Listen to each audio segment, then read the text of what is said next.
Here's 4th Street. It's on you, sir. 10. A wise man once observed, the real world is not easy to live in. It's rough, it's slippery. Without the most clear-eyed adjustments, we fail and get crushed. You could say the same of poker, especially Texas Hold'em. Which is why I'm here, to provide you with certain insights into this most intricate of poker games. More importantly, you'll learn the basic skills necessary to persevere and perhaps excel in an arena where only the strong survive. To get the most from my poker lessons, you should know a little about the fundamentals of poker, the rank of the hands, and that playing poker is gambling. You may have even played or watched Hold'em on occasion. What you'll learn applies best to limit Hold'em. The game structure is agreed upon by the players. A typical game might be $2 and $5 blinds and $5 and $10 bets. The maximum bet before the last 2 betting rounds is $5. The maximum bet during the last 2 betting rounds is $10. A maximum of 3 raises is allowed during each betting round. I'll be covering a lot of information, so you may want to stop and review every now and then. You'll find convenient breaks in the program, but follow at whatever pace works best for you. The cornerstones of a successful Hold'em strategy are patience, power, and position. Patience is required to wait out those times you're dealt unplayable hand after unplayable hand after unplayable hand. Power is the attitude of confidence and aggressiveness needed to play strong hands to their maximum benefit. Position means all seats at the Hold'em table are not equal, and that relatively weak hands played in late position may overcome strong hands played in early position. In order to illustrate these 3 concepts more clearly, we will describe the mechanics of Hold'em, outline a basic approach to the game, discuss the basics of the play of the hand, go over certain situations that arise time and time again in a Hold'em game, illustrate hands in game situations and teach the beginning player how to deal with them, and describe the common characteristics of those who win consistently at the game of Texas Hold'em poker. Kings and queens, aces and kings. Mechanics of the game.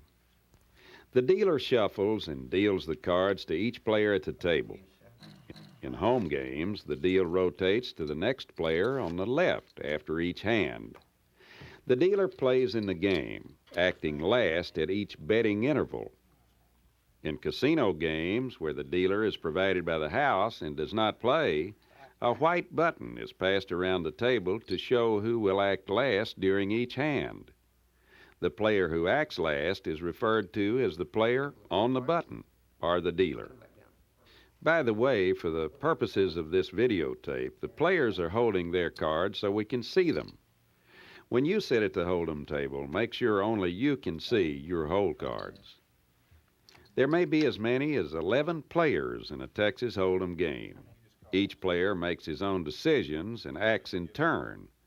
The object of the game is to win the chips of the other players by having the best poker hand after the last betting round is completed. The first player to the dealer's left must ante 2 $1 chips before any cards are dealt.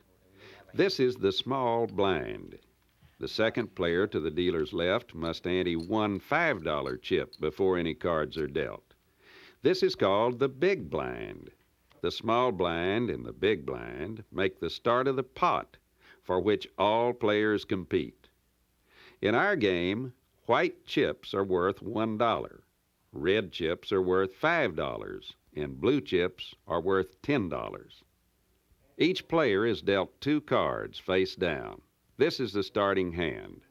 After the deal, the first player to the left of the big blind must fold, call 1 red chip, or call and raise. Each other player must act on their hand in a similar fashion and in turn, up to and including the player on the big blind. Those players who call all bets with their starting hand are entitled to see the flop. The dealer burns or discards one card, then turns the next 3 cards face up in the center of the table. These 3 cards, called the flop or the turn, are community cards. They are shared and used to form the 5-card poker hand of each player who stayed to see the flop. A betting round follows, started by the first player to the left of the dealer. Those players who call all bets after the flop are entitled to see 4th Street. The dealer burns another card, then turns a 4th community card face up next to the 3-card flop. Another betting round follows. Those players who call all bets after 4th Street are eligible to see the last card, or 5th Street. The dealer burns another card, then turns a 5th community card face up next to 4th Street.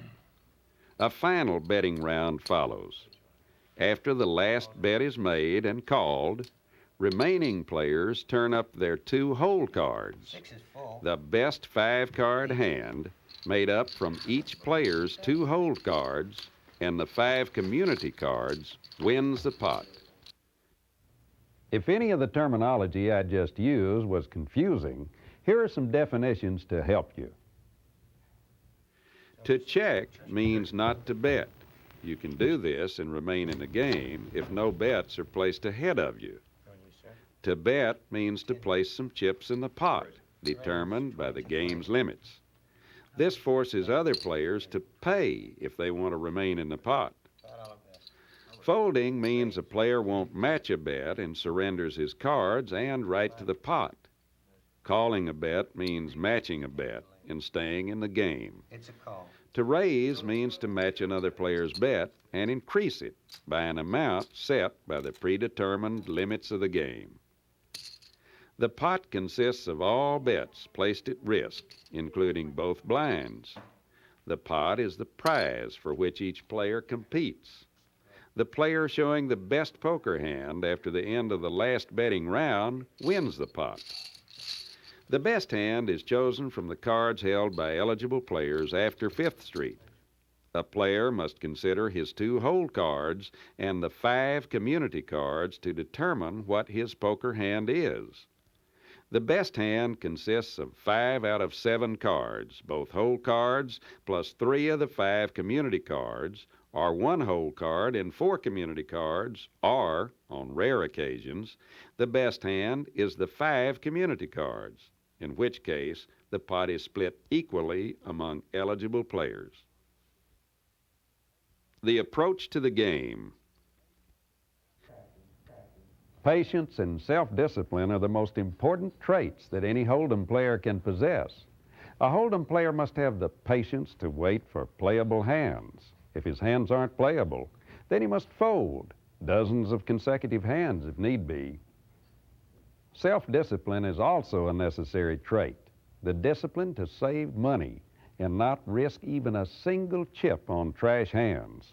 And the discipline to control your emotions, even after the worst luck, is the thin line that separates winners from losers. Raise 20 to you, sir. When you sit down at the poker table, all of your attention must be focused squarely on the matters at hand.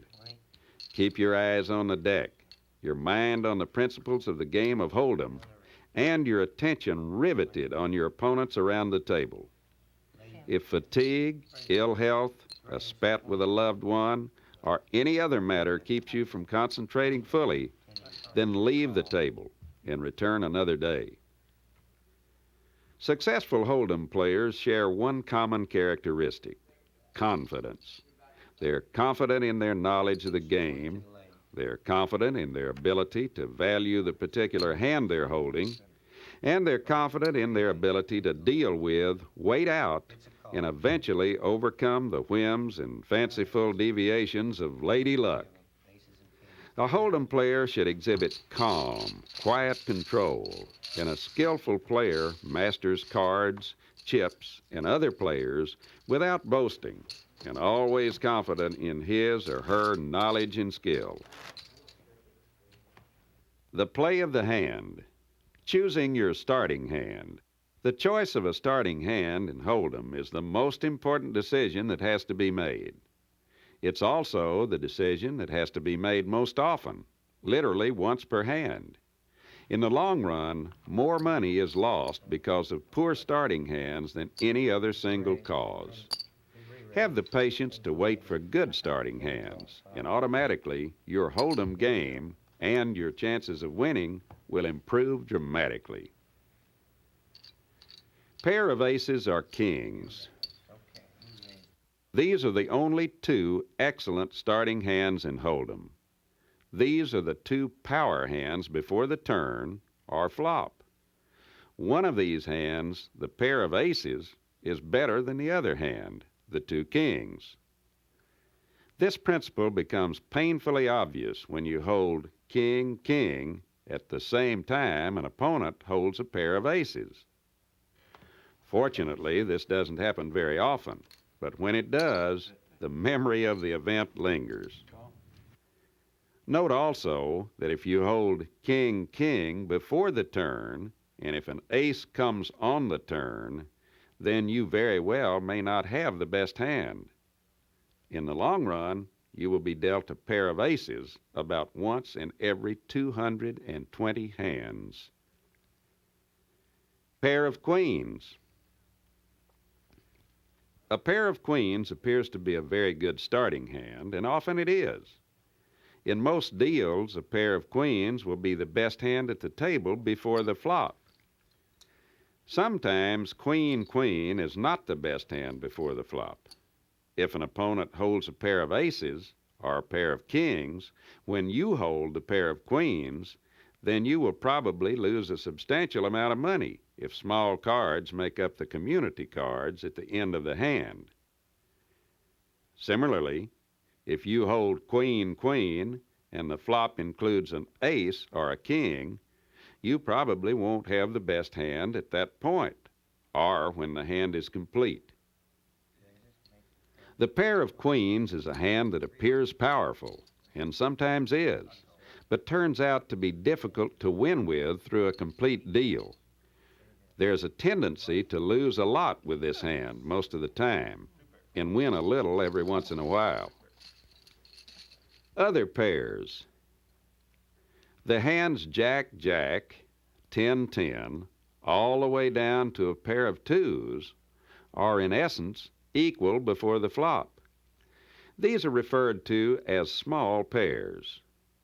Each of these hands is playable, has value, and is a desirable hand before the flop.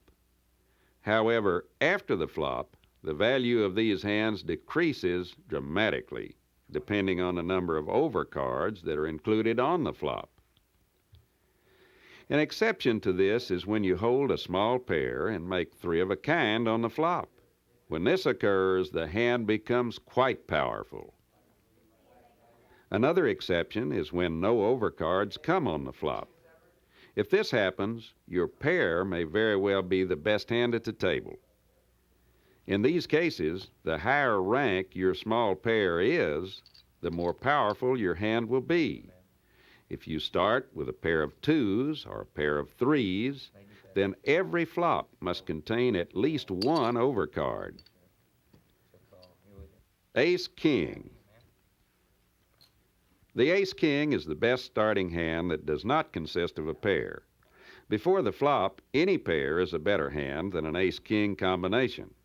After the flop, any pair is still better than the ace-king if neither an ace or a king turns. While that seems perfectly simple, many Hold'em players don't understand the implications of that fact. While the ace-king is a decent starting hand, recognize that you have to improve that hand to win most pots. Everything else. There are exactly 1,326 possible starting hands in Hold'em. 94 of these hands have immediate, obvious value. That is, each possible pair and ace-king combination. The remaining 1,232 starting hands should all be viewed with varying degrees of suspicion. All other things being equal, suited cards are slightly better than unsuited cards, since you may be able to make a flush with suited cards on occasion. Do not lose money at the hold'em table by investing on starting hands of doubtful value. Throw them away without hesitation unless a rare special opportunity develops. What is a rare special opportunity? Well, if you need to ask, then you don't have the experience and skill to take advantage of such a situation if it did develop. Watch, be patient, and learn to play power hands first. The least useful hand is 2-7. You may safely assume that it is never correct to play this hand. Why are this and similar hands trash? Well, you can't turn a straight with these cards. Your highest pair is 2-7s. If you make 2 pair, they'll be small, and numerous other reasons. Your position with respect to the dealer is the best guide for this and similar hands. An ace and queen played in last position, that is, by the dealer, is more valuable than an ace and queen played in first position. Just remember that an ace-queen combination played against an ace-king combination from any position won't win many pots. The least valuable starting hands beginning players should attempt to play are king-queen, suited or unsuited, or ace-jack, ace-10, king-jack, queen-jack, or jack-10 suited. These hands should only be played in unraised pots in late position. All of these hands are drawing hands. We'll talk more about drawing later. Evaluating the flop. Now comes the hard part. You've seen that it's fairly easy to judge your starting hand in hold'em. If you have 2 aces or 2 kings, you know you have an excellent starting hand. If you have anything else, you don't. If you don't have at least a pair or an ace and king, then you probably won't even be playing when the next 3 cards are turned. The next skillful hold'em trait to develop is judging a good starting hand in light of the nearly 20,000 different flops that may occur. Evaluating 5-card hands is difficult enough, but the real challenge is being able to do it in the context of how your hand stacks up against those of multiple opponents. You don't have to have a royal straight flush to win a hold'em pot. You only have to have the best hand among the 2 or more players eligible to compete for the chips. Evaluating 5 cards, then, is much more difficult than evaluating 2 cards. Unfortunately, there are few hard and fast rules to help you with this problem. The only good rule is don't play unless you have the best hand, or unless you have a reasonable chance to make the best hand with the next card. Even expert hold'em players sometimes make costly mistakes in trying to apply this rule. Beginners often do. The only sane approach to this problem is to reduce the number of hands that you play. You must have the patience to wait until your first 5 cards add up to a powerful hold'em hand. No other approach will yield winning results in the long run. Bus. A bust after the flop is a hand in which you have no pair and no reasonable hand to draw to. That is, a straight or a flush. A bust hand is a bust hand. It has no value whatsoever. It cannot win a pot. Fold your bust hand as soon as an opponent bets. Don't lose as much as an extra penny with a bust hand. As you will soon learn, it's difficult enough to win a hold'em pot when you have something after the first 5 cards. Expecting to win with nothing but hope and miracles can only lead to lost chips. The top pair after the flop is the first playable hand of note. An example of this occurs if you have an ace and king in your hand, and the flop is king, 10, 3. Your best poker hand is 2 kings with an ace kicker. The top pair with an ace kicker is a valuable hand. That hand will win many hold'em pots. It won't, however, win all hold'em pots. For example, an ace-king with a king, 10, 3 flop will lose, and lose a lot, if someone's hold cards are a pair of aces, a pair of kings, 2 tens, or 2 threes. Nonetheless, the top pair after the flop represents a very playable hand. Given any 2 unpaired cards for a starting hand, you'll have 1 pair after the flop about once in every 3 hands. Sets. Turning a set means matching a starting pair with a 3rd card on the flop to make 3 of a kind. Sets are the bread and butter of winning hold'em players. Big pots can be won with starting pairs that make 3 of a kind on the turn. These are power hands. If you start with a pair in the pocket, you'll make a set on the turn about once in 8 hands.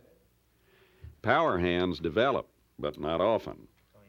Patience is therefore an absolute requirement for winning at Texas Hold'em.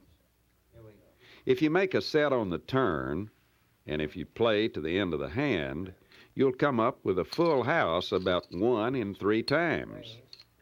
A full house will win the pot the vast majority of the time. 2 pair. 2 pair on the turn means starting with 2 unpaired cards in your hand and then matching both cards on the flop. If you start with a pair and a pair comes on the flop, you also have 2 pair, but this hand is much weaker than the hand I just described. It's particularly weak if the pair in your hand is lower than the pair on the board.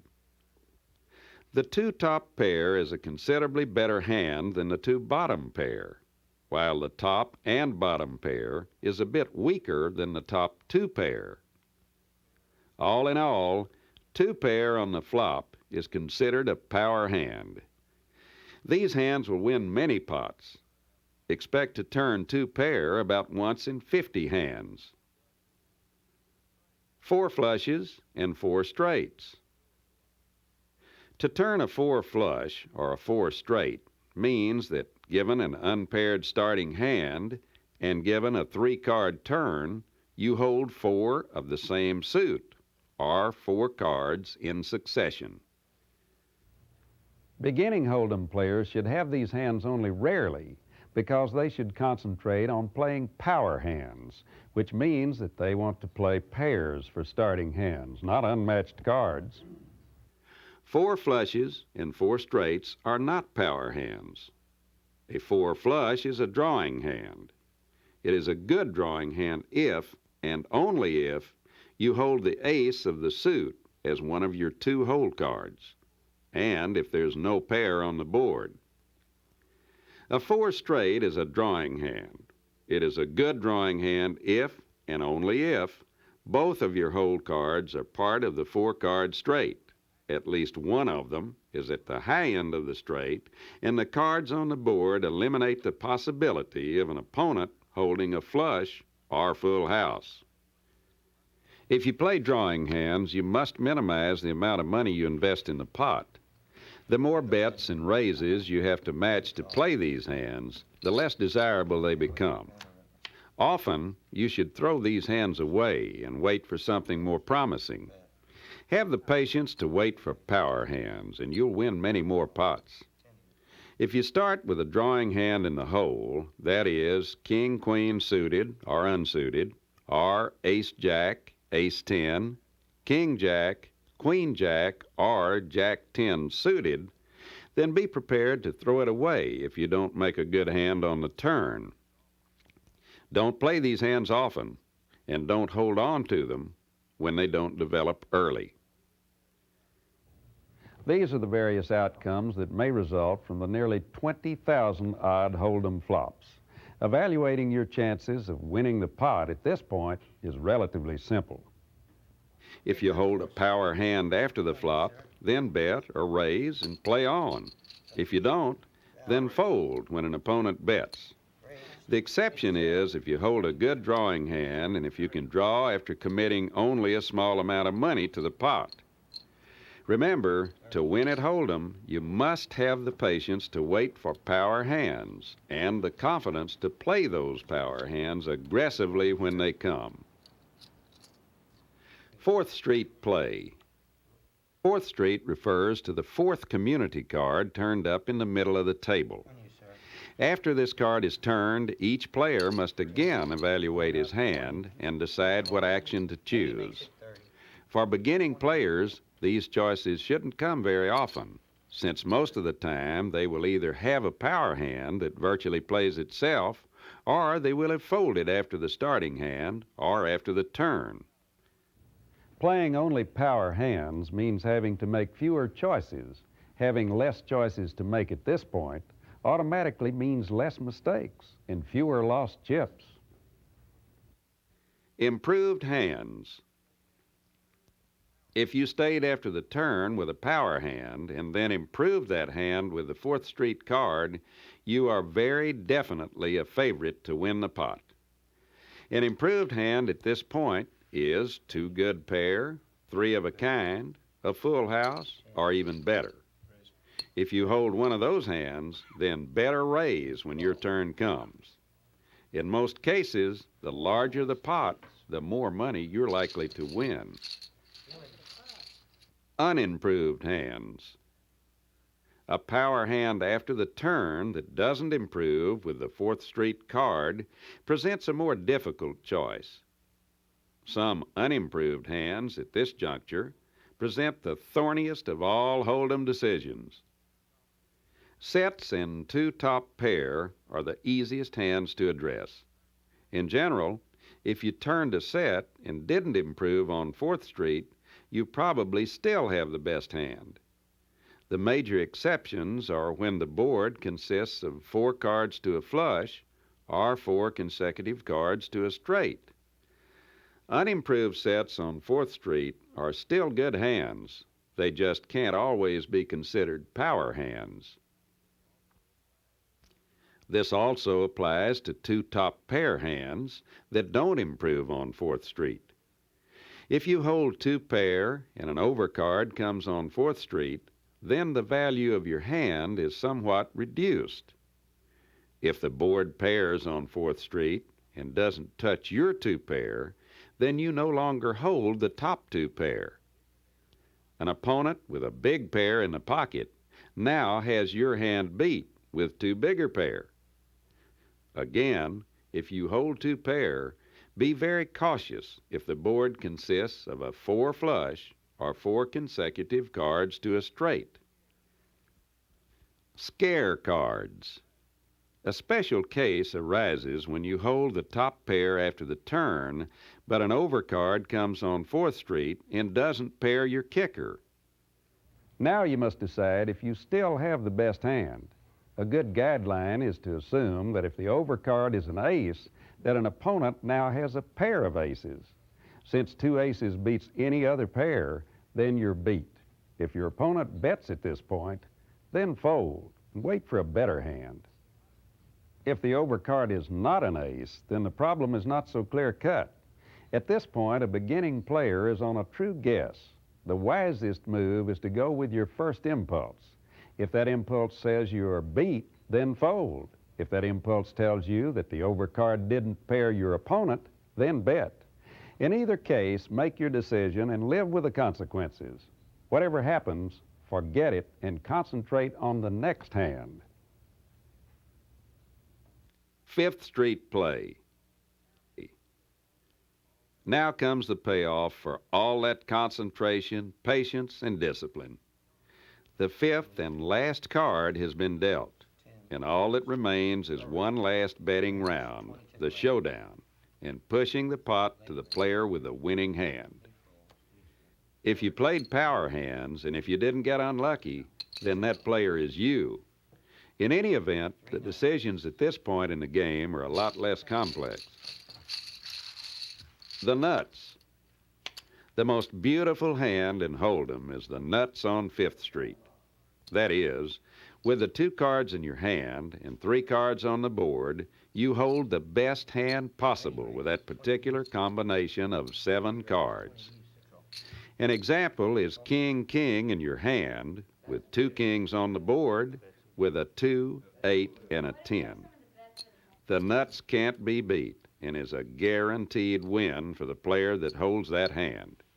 It doesn't happen very often, but it's the best possible outcome in any hold'em hand. A good hold'em player puts himself in a position to hold the nuts as often as humanly possible. The whole idea is to get the best hand, the hand that can't be beat. That's what a power hand is. Betting hands. If you don't have the nuts on 5th Street, then you have to learn to evaluate lesser hands. Money is made in hold'em by betting when you have the best hand, even if it isn't the best possible hand. 5th Street is the best juncture of the game to learn how to do that. With no more cards to come, there are less things to think about and fewer surprises to dash your hopes and punish your incorrect assumptions. You have to bet strong hands on 5th Street. An example might be the bottom set, or 2 high pair with an overcard on the last card, or even the 2nd high pair with an ace kicker and an overcard on the board that turned on 5th Street. Don't be foolish and bet into possible straights and flushes with a small set, but do be aggressive with moderately powerful hands, especially if your opponents haven't shown any particular strength. Calling hands. 5th Street is also the point in the game where you may call a bet when you are unsure about the strength of your hand. If the pot is large and you had a strong enough hand to see the last card, then you probably have a strong enough hand to call the last bet. This is particularly true if the board contained a flush draw or a straight draw on 4th Street, but the necessary card for the flush or straight failed to materialize. An opponent with a busted flush or straight may bluff on the end, and a judicious call may win a sizable pot. The more players in the pot on 5th Street, the less likely you are to win with a moderately strong hand. Busts. A bust is a bust. If you don't have anything after the 5th card, then you don't have anything. Don't lose money if you don't have anything. If you were drawing at a straight or flush and you missed it, then cut your losses and wait for a better hand. Don't throw good money after bad. Start concentrating on the next hand. Special situations. Now that we've covered the basics of Texas Hold'em, I'm going to discuss some special situations and concepts and how they relate to this intricate game. Pay attention, because these situations have an impact on the number of pots, the size of those pots, and whether you'll win them or lose them. Position. Position is the third concept you must master to win at Hold'em. Simply stated, position refers to the number of eligible players between you and the dealer. When you are the dealer, or the person on the button, you have ideal position.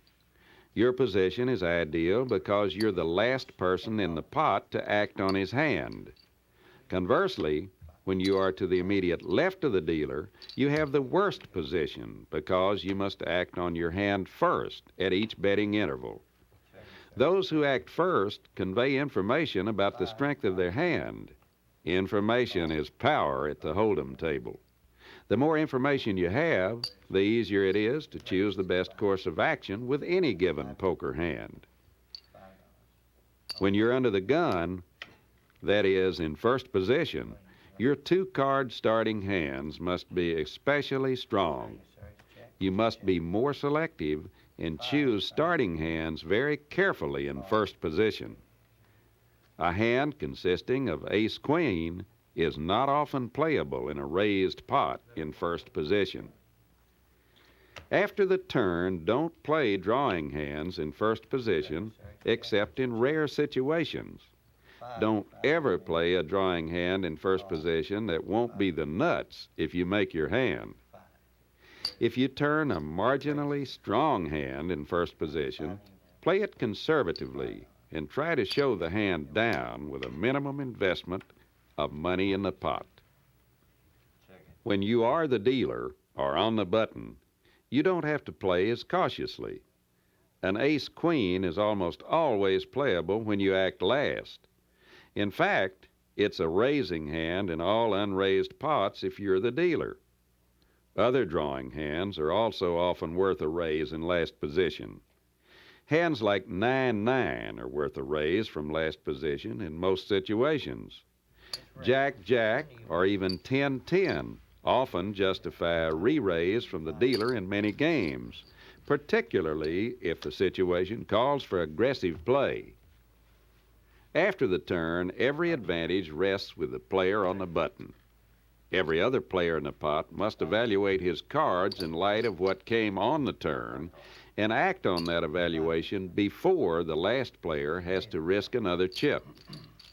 When you're last to act and all the other players have checked and you hold even a moderately strong hand, then by all means be the aggressor and bet. Hold'em players tend to check when they don't have anything. If you bet and they don't have anything, then you may win the pot without further struggle. When you're in last position, take the initiative whenever opportunity presents itself. Be forewarned, however, that position isn't everything. You still have to hold a decent poker hand to win almost any hold'em pot. You still must be patient and wait for power hands, no matter where you sit with respect to the dealer. The point is simply that power is relative, and the point of reference is the player who acts last. Drawing hands. To draw at a hand in hold'em means to have a hand which has little or no value at the moment and transform that hand into a power hand with the addition of the next card. Usually the power hand that results is a straight or flush. Beginners playing only power hands rarely hold a drawing hand. However, once in a while they find themselves in that situation.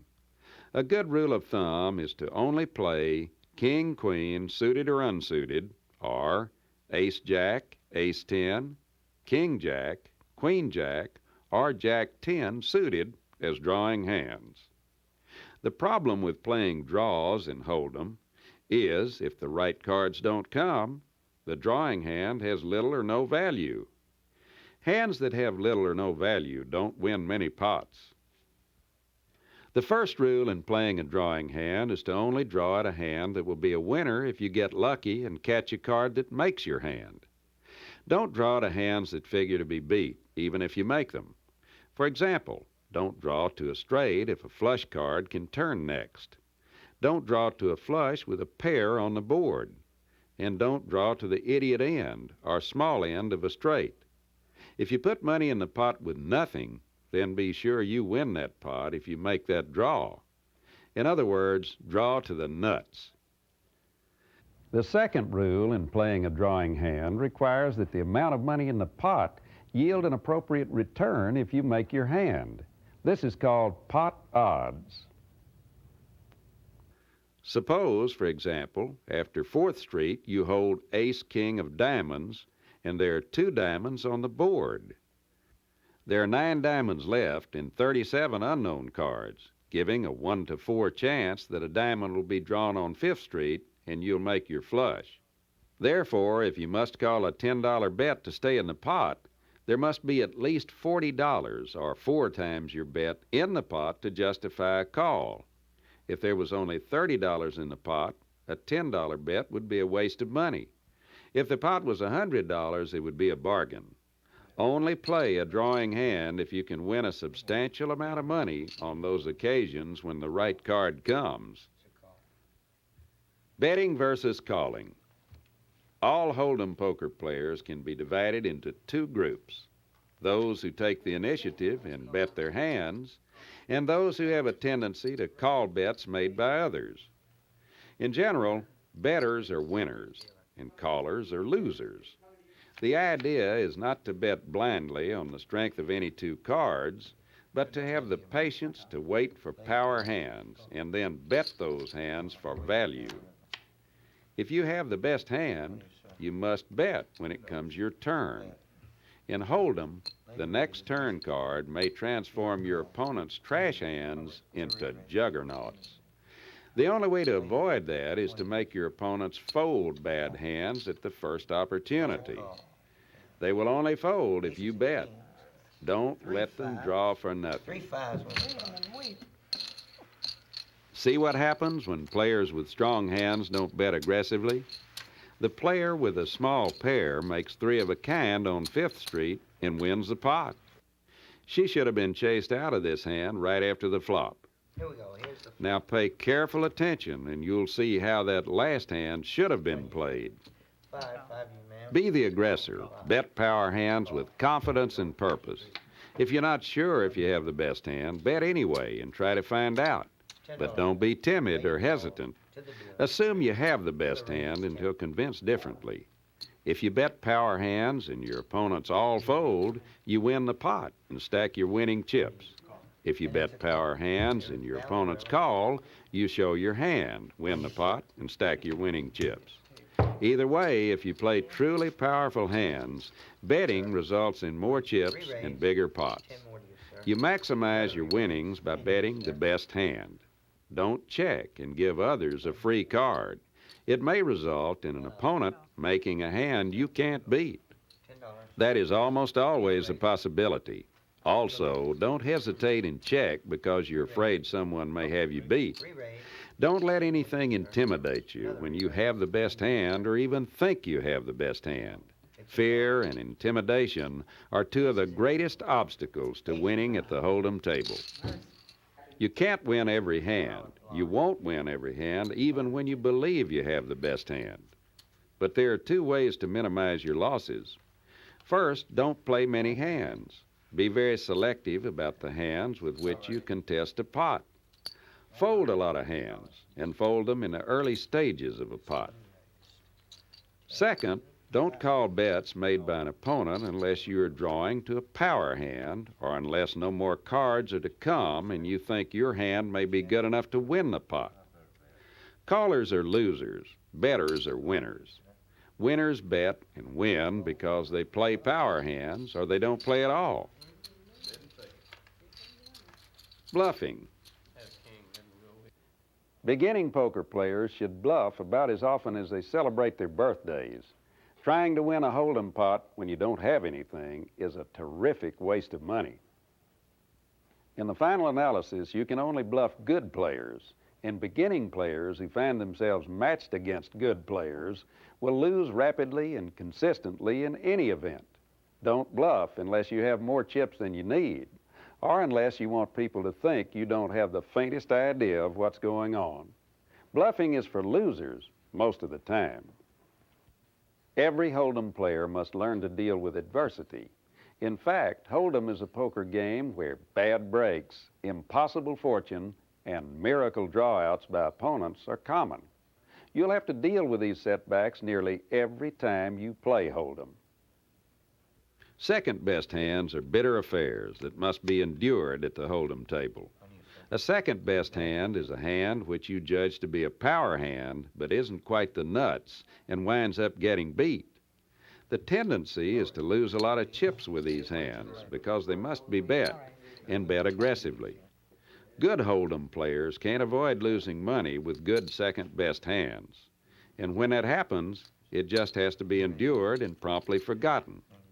The worst mistake you can make is to become timid just because you get beat holding a good hand.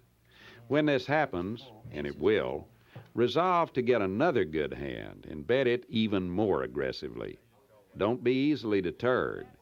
If you quit with a loss, and if you can honestly attribute most of that loss to good second best hands, then you've played well. Over the long run, good play will erase the bitter memory of holding an occasional second-best hand. Dry spells refer to those times when you hold few, if any, decent hands. During these spells, All you do is sit and watch your opponents contest pots. Dry spells happen to everyone. A dry spell may last a few minutes, or it could last for days. When it happens to you, just be patient. Don't try to make a hand out of nothing. Just sit and wait. Most importantly, don't lose any more money than necessary during a dry spell. Put into the pot only those chips that are required. When everything goes wrong at the hold'em table, seemingly for hours, then you're experiencing buzzard's luck. You're too weak to kill anything, and nothing will die on its own. There's only one cure: quit as soon as possible. Don't be afraid to leave the table a loser, especially if you're hung up on your bad breaks. Chalk up your loss, get a good night's rest, and come back when all thoughts of bad luck can be forgotten. Characteristics of a winner. Texas Hold'em is a competitive game played by very competitive people. It has all the attributes of a boxing match without the physical violence. In many respects, it is more demanding than boxing because instead of matching physical skills with one person, you match mental skills with many people. The object of the game is to win. Winning requires intense concentration, superb stamina, and great resilience. You must also know mathematics, psychology, and the rules of the game. Over the long haul, your personality traits will either help you win or make you lose. Winning Hold'em players must cultivate a positive attitude as surely as they must learn that a flush beats a straight. If you're going to be a winning Hold'em player, you must learn to distinguish good hands from bad hands. You must also discipline yourself to discard bad hands and have the patience to wait for good hands before you commit chips to the pot. Once you decide to play, play aggressively. Bet when you have a good hand. Don't wait and don't check. Playing too many hands is a sure way to lose at the Hold'em table. Playing hands timidly is also a sure way to lose at the Hold'em table. Playing many hands passively is the worst possible approach. The whole idea is to play a few hands to win as many chips as possible. Playing Hold'em requires intense concentration. You must observe what's going on at the table and evaluate information about cards and people in rapid-fire order. While you're at the table, the rest of the world matters not. Forget everything else and think about what you're doing. But most of all, think about what your opponents are doing and why. Follow the action as each hand develops. Watch the cards, the chips, and the movements and mannerisms of the people in the pot. Learn to hear, see, and feel the rhythm of what's going on in front of you. This is the ultimate skill in Hold'em. Good Hold'em players keep control of their emotions under the most trying circumstances. Losing a big pot to a straight flush when you're holding four of a kind requires exceptional self-control. But that's exactly what you'll need at the Hold'em table. You must learn to do this as second nature, even if adversity strikes time and again. A bad break is a bad break, but no amount of tears or complaining will bring back a single lost chip. Forget the last hand and concentrate on the next one, and do it with grace and civility, win or lose. As we've already noted, good Hold'em players know when to quit. A sequel to that principle is not to start when you shouldn't be playing in the first place. For whatever reason, if you can't concentrate on the game, don't even sit down. This is especially true if you can't afford to lose. Good Hold'em players consistently play quality hands. Conversely, they refuse to play questionable or trash hands. Power hands played in big pots will invariably yield good results. Winning becomes a possibility, then a probability, then a habit when power hands are played with aggressiveness, confidence, and skill. We've covered a lot of Texas Hold'em knowledge, and I'd like to summarize and emphasize a few important points for you. Always keep in mind the 3 P's: patience, power, and position. Patiently wait for power hands and evaluate the strength of your hands with respect to your position relative to the dealer. When you decide to draw to a straight or flush, make sure it will be the winning hand if you catch your card. Know your poker playing has improved when you notice you only lose pots when you have strong hands and someone else has a better one. You should always and only be in pots when you have a strong hand. Think about it. Be a bettor and a raiser, not a caller when you have power hands. You want to lead the action at the table. And finally, enjoy yourself at the table. After all, if you're not having fun, you should just fold. To play Texas Hold'em is stimulating and exciting, but you're also inviting risk and adversity into your life. Depression, frustration, and physical exhaustion is a hazard when you're playing serious Hold'em. Lost pots and misplayed hands leave you with bad memories. I call them costly poker lessons. I have to be honest with you, it's not easy to play poker and win. You must persevere because in the end, only the strongest and most fit survive. They have the knowledge, skill, and experience to meet the challenges posed by Texas Hold'em. As you practice the fundamentals and learn to apply them, you may begin to master this challenging game. You will then know one of the most sublime pleasures available to the human intellect. Good luck.